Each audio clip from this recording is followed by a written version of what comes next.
To Friday Night Live from the Cloudy Sky Fantasy Football Show as we approach game week 8 in Cloud Fantasy Football, and it is the last week before the international breakup, and as the screen says, we are limping over the finish line as the overhaul appears on the horizon. So yes, overhaul starts after Sunday and will be in place for the fortnight with the international break, and then it will slam shut when Nottingham Forest play Chelsea a fortnight tomorrow at lunchtime. And it seems a long while to reach October this year, maybe not from January, which has flown by, but from August to here seems to have taken forever. And this is the first live show I've done since, I think, in August with a double-header wedding and bits and pieces getting in the way, so it's glad to be back. So tonight we're going to have a look and see how the team got on last week. And those that have been paying attention will see by the rank, a 50% rank drop. I haven't had a good week. Not got many players left. I'll be glad to get a few of them changed. So we'll have a look at that team. We'll have a look at the overall leaderboard. We'll take a look at the match centres to see who scored the points for the leaders last week.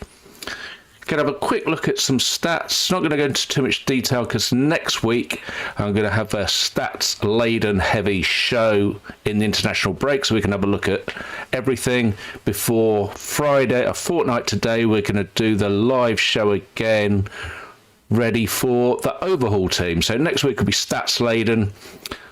So I'm going to do a little bit today, but not too much. We'll have a look at the team that I've got for this week. So obviously there's going to be three match days today, tomorrow and Sunday. And then we'll have a look at the fixtures for this weekend with some stats from Rob T. Have a look and see. Well, I don't think anybody's going to be making any moves this week, but it might be for captaincy options. And then we'll let everybody disappear to watch Bournemouth v Fulham. So in the chat, Windy was first in tonight. Evening, Windy. And John Boy's in. And Guy is in. He says, evening, Ian. Limping is the appropriate word with all the injuries I've had. Well, I would agree with that, Guy. If anybody's got the Bournemouth Fulham news, if you can lob it in the chat. If not, once we've done the first bit of the overview, I'll have a look at my phone and see if we get some team news. Obviously, Semenyo's the highest owned today, so hopefully his player will be captained. Dave Hannigan's in. Evening, Dave. Got to give Dave a shout out. When I was away in America, we put an acronym quiz in the Patreon chat where I'd put like some updates of team news, and it was all to do with Friday Night Not Live not allowed this week is what I'd put forward. Dave, bright as a button, was a Friday Night Not Live not allowed at the wedding, which is absolutely fantastic, so props to Dave. Well done, sir. So I've procrastinated enough. Let's rip this band-aid off and see what that team from last week looked like. And there we go, 66 points for the week. Not great at all. John Boy's just put in the chat, Kluivert's benched, so Semenyo on pens you would think. Well, let's hope so, and let's hope he gets one. So, team for last week. So, starting at the back, and this was Monday Night Football, Pickford. 4-pointer, 2 points doubled. Not even tier points for Mr. Pickford. At the back, Romero, no tier points at all, just appearance points. Cucurella, 1 point. I didn't see the game. Did he go off again, or was it, no? It's goals conceded, I imagine. Yeah, they'd let in 3. Cucurella. Let's have a look there. So it's 2 for starting, a tackle tier, -1 for goals conceded, and -1 for a yellow card. Absolute disaster. But I suppose people that had Shalabar, he got sent off. So next to Mr. Cucurella, Calafiore, brought in on Sunday for a captaincy. Yellow card, no tiers, no clean sheets, 2 points. Fantastic. Munoz has done well, but not as well as he did in midweek for Crystal Palace, where he'd got a clean sheet and a goal and shots bonus. 4 points. And in the midfield, Arias, he has been a pain in the Arias. He definitely won't be making the overhaul team, but he got 5 points this week. What was that? Oh, tackle tip. Semenyo's been an absolute hero. Hope he does the same again. 9 points, so he scored last weekend. Bruno Fernandes, who was the replacement for Palmer on, was it Saturday last week I think they played? Yes, Saturday. Did absolutely nothing, missed a penalty, 0 points. And we're going to see if I'm going to double down on him as captain this weekend. Then Mr. Salah, 3 points, not done much. Ekitike, who was suspended for getting a second booking for taking his shirt off for a tap-in at home to Southampton in the League Cup. How mad can you get? And then Mr. Haaland, the hero, 36 points, so about 55% of my overall points for the week was down to Erling Haaland himself, who got 36 of them. So John Boy's just put in the chat. Thanks, John. So Bournemouth are Petrovic, Hill, Diakite, Senese, Truffert, Adam Scott, Tavernier and Brooks, Semenyo and Evanilson. And for Fulham, they line up with Leno, Diop, Anderson, Bassi, Castagna, Lukic, Berger, Iwobi, King, Sessegnon and Wilson. So I'm going to take it from there that Jimenez is injured and not going to play. So is that Wilson up front? Interesting. Okay, let's have a look at how some decent sides got on last week. So, top of the shop of the leaderboard, Gary Robbins has 616 points.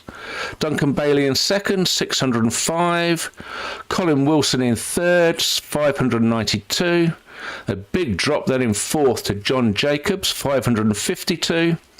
Aaron Smith in fifth, 547.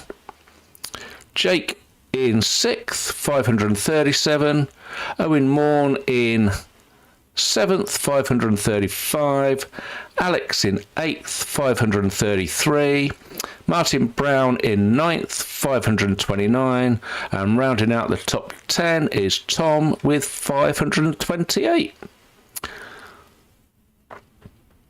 So let's have a look at the team sheets from the match centres. So, first game last weekend was the lunchtime kickoff. Brentford 3, Manchester United 1. Goal scorers for Igor Thiago twice for Brentford.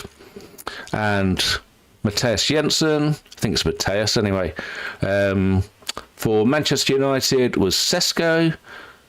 Tier 3s, Kelleher, including a penalty save and tier 3 save points. He got 9 points overall, which is pretty good for conceding a goal. For Manchester United, Bayenda had tier 3 for saves and Sesko tier 3 for shots. Chelsea 1, Brighton 3, as discussed. Goal scorers were Enzo Fernandez, 24 minutes. And then for Brighton, came back well at the end. Welbeck scored twice. One was a 100th minute winner off the bench.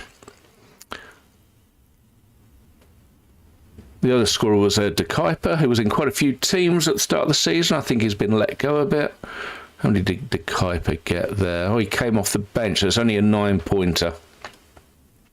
Tier 3's non-existent in that match. Crystal Palace 2, Liverpool 1. This was quite an exciting game. Palace were excellent, could have been 4 or 5 up in the first half. Goal scorers were Sarr and Nketiah right at the death to snatch the win. Chiesa had come off the bench for Liverpool's equaliser late on. Tier 3's Lacroix and Mitchell with the tackles for Palace. Becker with the saves for Liverpool, but he's going to be out until November now. We might have a look next week to see how much Marmadashvili is, see if he's going to be worth picking.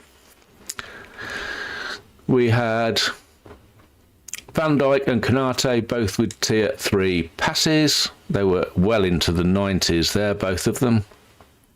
Leeds 2, Bournemouth 2. Goal scorers were Rodon and Longstaff for Leeds, and Semenyo and Krupi with a late injury time equaliser for Bournemouth. Tier 3s, tackles for Leeds, Bogle and Longstaff. So he had a 15-pointer there, Longstaff. Good going. Calvert-Lewin with 3 shots on target for a Tier 3. For Bournemouth, Petrovic with the saves, Truffert with the tackles, and Senesi with the passes. Manchester City 5, Burnley 1. That's a game that saved everybody's bacon with Erling Haaland.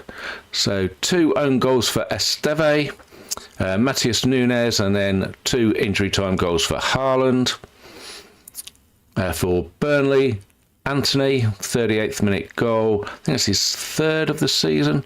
He's certainly high up in the midfield standings for a low price. Tier 3s, plenty of passes for Manchester City, as you'd expect. 83, 75 and 77. So Diaz, Nunes and Nico Gonzalez all got Tier 3. Tier 3 shots for Doku and Tier 3 shots for Haaland. For Burnley, Dubravka with 5 saves for a Tier 3 and Florentino with 6 tackles for a Tier 3. Nottingham Forest 0, Sunderland 1. Part of Nottingham Forest's so the new manager Ange Postecoglou has not won any of his first 6 games. The first time for something like 90 years for a Nottingham Forest manager that hasn't won any of the first 6 games. Goal scorers were Alderete, more on him later, in a 1-0 win. Tier 3s, Milenkovic with the passes for Forest, and Ruths for Sunderland with the saves. Tottenham 1, Wolves 1. Paulino with a last-minute equaliser for Tottenham. And you listen to James Planet FPL. He was well accusing of Paulino of not doing much. Only 22 passes in that position in an entire game is not really cutting the mustard. In fact, there's not a lot of passes there at all in the Tottenham side. Wolves have played well, apparently. Bueno had given them the lead in the 54th minute. He ended up racking up 8 tackles as well for Tier 3, and Arias, as seen in the team, he had 5 tackles for a Tier 3. Aston Villa 3, Fulham 1. This is Aston Villa getting their first win of the league season, getting back a bit on track really. So Watkins, McGinn and Buendia with the goals. Raul Jimenez scored for Fulham and then went off injured, and as we've seen, he's not playing today. No Tier 3s at all in the game. And then we come to the Sunday match. Only one for last week due to the Tottenham match being moved. I don't think Sky were that first because they had the Ryder Cup anyway. Newcastle 1, Arsenal 2.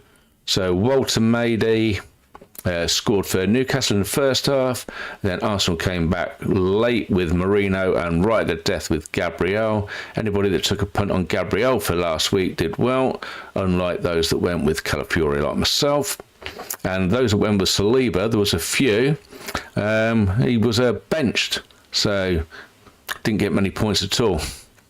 In fact, only 1 point. He came on in the second half and got 31 passes. So Tier 3s were Pope in goal for Newcastle with 5 saves for a Tier 3, and Declan Rice, he had 75 passes for a Tier 3. And then Monday Night Football, the Moyes derby, 1-1. Keane scored, good header actually for Michael Keane, and then Bowen. Now, whether he's going to end up being the talisman for Nuno's West Ham, we'll discuss next week, and again the week after. I think he's going to be quite popular after overhaul because West Ham have 2 single game days. And the Tier 3s, just to finish this off, we had Garner with the shots for Everton and Areola with the saves for West Ham. Okay, let's have a look at some stats. Just a quick slurp.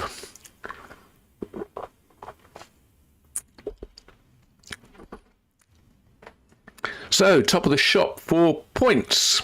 No surprise, and he's well in front as well as Erling Haaland. He's got 68. Next best is Semenyo, 49. And then we have quite a few between 46 and 34. So Guéhi, Antony. I knew he was at the top there somewhere because I'd seen this earlier when doing a bit of prep. There is a little prep goes in. Timber, with Arsenal's fixtures to come, if he's going to play, should do well as well. Mitchell's done well for Crystal Palace. Ruffs for Sunderland. Those that play Dream Team, he's been an absolute legend. Shalabar's done very well for Chelsea, but he won't be playing this weekend after he was sent off. Enzo, if Palmer's not going to be fit, I think he could be somebody to look at. He's done well, along with his teammate Casado. We'll see that in the tier points in a minute. Pope, I mean, Newcastle have been very good at the back, and they are improving. So I think Newcastle defence is going to be something that we could be looking at.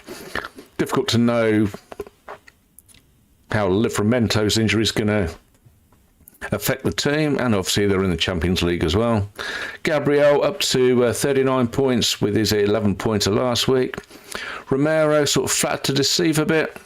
Lacroix, Palace are unbeaten and now in 19 games. He's done very, very well. Walter Mayday, I mean, he didn't even start the season and he's already up there on 38, so definitely one to look after. Alderete, I think this could be the enabling guy for after the overhaul. He's only 6.1. He wasn't expected to start, but he's got himself a starting berth, and he's even up to, I think, 7 tier points now. And when we see the tier points, that's not too far off those that are at the bottom of the table. Senese, he's been a hero in the other game. He's probably still a good pickup in this. Thiago, I'm not sure what price Thiago is. A quick look, but he might be a cheap forward going forwards. Let's see Thiago on there. There is 7 million. Yeah, so that is reasonably cheap. Well, reasonably cheap, very cheap for a starting forward. Elliot Anderson, who we'll see in a bit, he's top of the tiers. Dean Henderson, always a shrewd pickup for Crystal Palace. Polinia, he's got a couple of goals. He might, again, another one that's going to be well worth it, I imagine. I think it's 7.8, could be 8. Let's have a look at Polinia's price. Where are we? 7.8, yeah, so I was right the first time. Petrovic in goals, done well, and Raya, I mean, yeah, Arsenal very, very much to the fore in defences, and he's 8 million, so. And then Bowen, 11.5 million and a striker. I think he's going to be popular, so maybe the likes of Thiago, Walter Mayday could be make weights at prices. So these are the ownerships for the highest scoring players. So Haaland is the only one that's really high at 82. Semenyo is at 54. I think he was around about 25 at the start of the season. So he's obviously been picking up owners along the way. And those that have got him for captain tonight will be very, very happy. The only other one in the top scorers who's got a reasonable ownership is Romero. He's in 1 in 3 teams. And you see the rest are very low. So Guéhi, 7. Antony, less than 2. Timber, 13. Mitchell, low. Roofs, again. Shalabar, less than 10. Enzo, just about 10. Casado, just about 10. Pope, 2.5. Gabriel and Calafiore, about 10 each. Lacroix, 3.5. Walter Mayday, 2. Alderete, under 0.25%. I think that will go up after overhaul. Senese, 2 and a bit. Thiago, less than 1.5. Elliot Anderson, 5. Dean Henderson, under 4. Polinia, under 5. Petrovic, just over 4. Raya, 15%. I think that will probably go up. And Bowen, 3.4. That will definitely be going up. And these are the tier points. I've looked at the chart here as well. So you can see Elliot Anderson at the top, that's 21 points in 6 games. So we're talking 3.5 points per game. So that's an assist per game, really. So worth having a look at. If you can get some attacking returns as well, that's decent, but even without, it's a good return. Caicedo, just over 3 points per game there at 19. Then you look at the next best, it's Haaland at 13, so it's just 2 points a game really, just over 2 for Haaland, Chalobah, Palhinha. Mitchell and Romero exactly 2. And then we've got Enzo, Gravenberch, Longstaff, Fernandes, Dubravka and Tosin just under 2. Garner and Saliba. Saliba's obviously missed some of the game. He's still on 10. And then the other guys rounding out the top 25 here, all on 9 tier points. So it's a point and a half per fixture, really. We have Guehi, Timber, Roofs, Lacroix, Mateta, Szoboszlai, Anderson, Adams, Arias, and Hugo Bueno.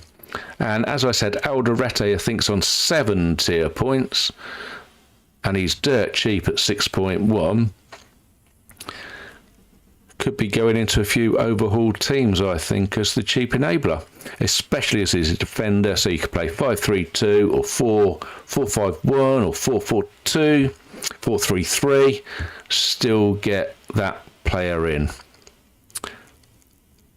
And these are the stats by ownership, and we can see that Haaland and Salah way out in front, like 82 and 74% or 73%, and then Semenyo.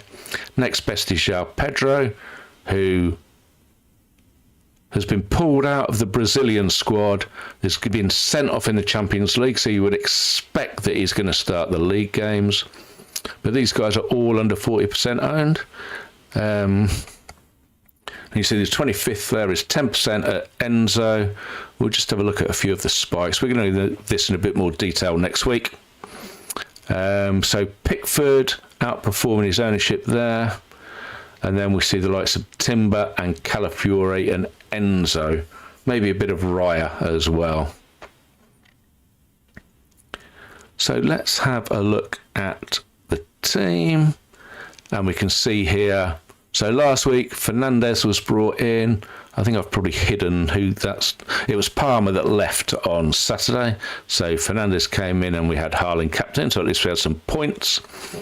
Calafiore came in on Sunday, and that was all pre-planned, really. Once I knew that Fernandes was coming in, I didn't have any more money to spend. Tosin wasn't going to play, so Calafiore was in, and it was a bit of a disappointing captain. Pickford was captain on Monday, and that didn't go very well either. So we have a look at this week. We've got Bournemouth v Fulham, and Semenyo is going to be captain tonight. I think, well, he was 54% owned, was he? Yeah, 54% owned. So I think just over half the game we're going to have Semenyo as captain. Tomorrow I've got it on Bruno Fernandes over Mo Salah. It's a bit of a 50-50 call. Could go for Calafiore, but once bitten, twice shy. And I don't really fancy Tottenham to keep a clean sheet. I think Leeds might score. It could be a 1-1 game, that. So I'm going to go with Fernandes and hope for the best. I've got nothing against Salah.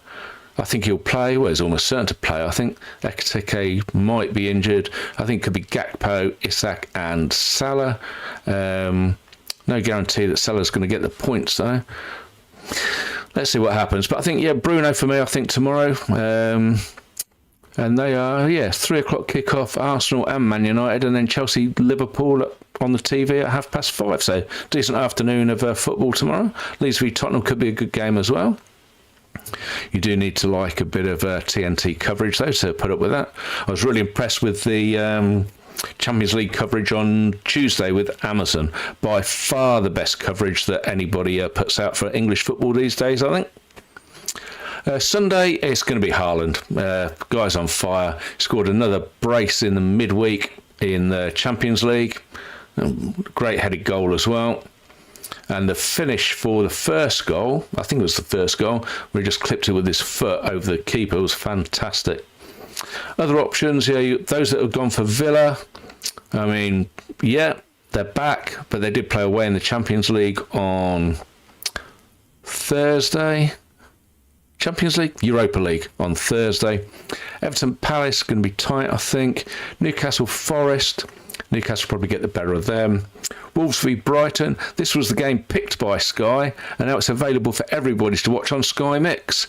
They are certainly doing their best to get all of their free games that they're allowed to show now under the new deal on these 2 o'clocks. I'm going to watch what will probably be a dog's breakfast of a show where they try and put all 4 games on together. I'm going to see how that goes, report back next week. I don't expect it to be very good.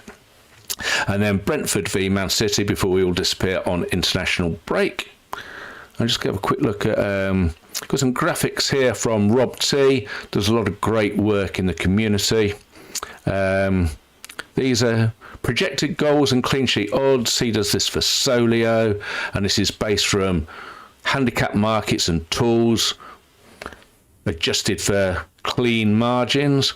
I understand a little bit about what that is, but he obviously knows a lot more about it than I do. So for tonight's game, Bournemouth projected 1.5 goals, Fulham just over 1. Clean sheet odds 35% and 22. So reading between the lines, that looks maybe 1-0 Bournemouth is the favoured score. Could be 2-1. Well, Fulham would like to score 1. Bournemouth 1.5. So, yeah, do you expect them to win? Well, they're at home, so probably. So maybe 2-1 Bournemouth there. Early Sunday is a Leeds 1.28 and Tottenham 1.34. Only a 1 in 4 chance for clean sheet for either side, so that looks like 1-1 written all over it there. Saturday 3 o'clock, Arsenal 2.63 and a 52% chance for a clean sheet. West Ham 0.65 and a 7% chance. So that looks to me like 3-0. 3-0 kind of scoreline there. Manchester United 2.07. When I first saw this, I didn't read it properly. I thought 2.87. I thought, how on earth are they going to score more than Arsenal? 37% chance for clean sheet. Sunderland 0.99, so basically 1 and a 13% chance for clean sheet. So that looks to be 2-1 to Manchester United. It wouldn't surprise me.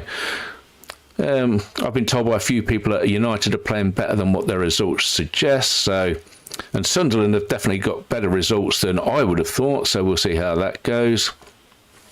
The Saturday tea time game is Chelsea v Liverpool.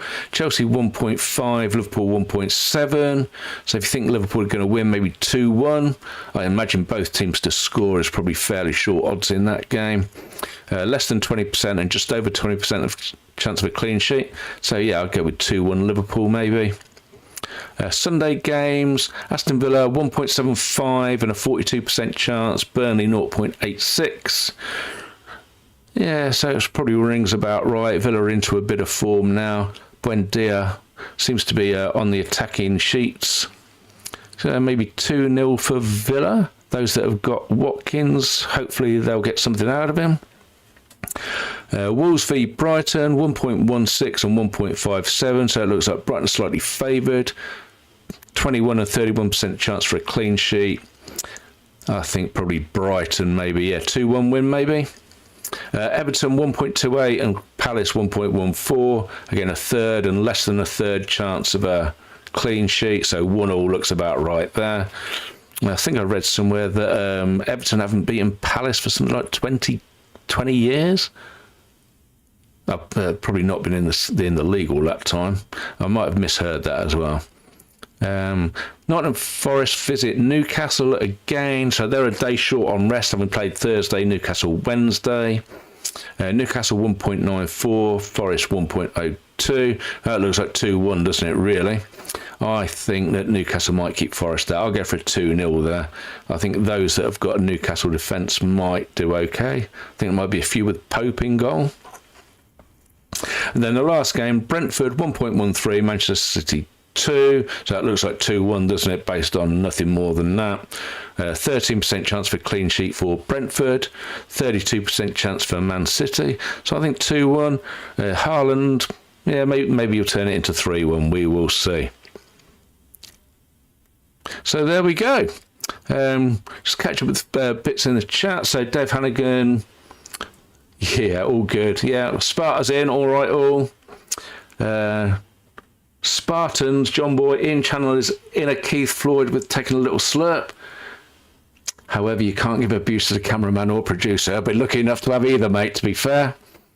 And Kieran says, evening all. Any risk in captaining Gabriel on Saturday without seeing the lineup?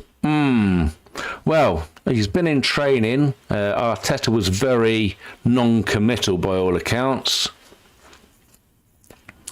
I think it'd be a risk, but if you feel it, go for it. It all depends on who else you have. I think I'd rather go with the Liverpool attacker than Gabriel if I didn't know he was going to play. And John's just corrected me. He says, I think it's Palace that have a terrible record against Everton. 2 wins in 18 games. So I think I'm getting that. Will I say this? Arse about face? Yeah, it's my show. I can say what I like. Yes. So thanks there for that, John. So, without further ado, I'll let everybody disappear for international break. Plenty to watch this week. And like I say, we're back with some stats next week. Get a bit prepped on for that, and we'll be back a fortnight today for live lead up into the overhaul teams and game week. It'll be game week 11, will it? Yes. Never quite sure on how these work. You take a week out every time there's no game, so it could be 10 or 11. So if you like the video, please give it a like. If you want to subscribe to the channel, please do. If you want to use the transfer planners that have been used in the show, you find those over on Patreon, patreon.com/Cloudy Sky Fantasy Football Show. In the meantime, enjoy your weekend, enjoy your international break, and we'll catch you next week with some stats. All right, cheers for now, everybody. Take care. Ta-da.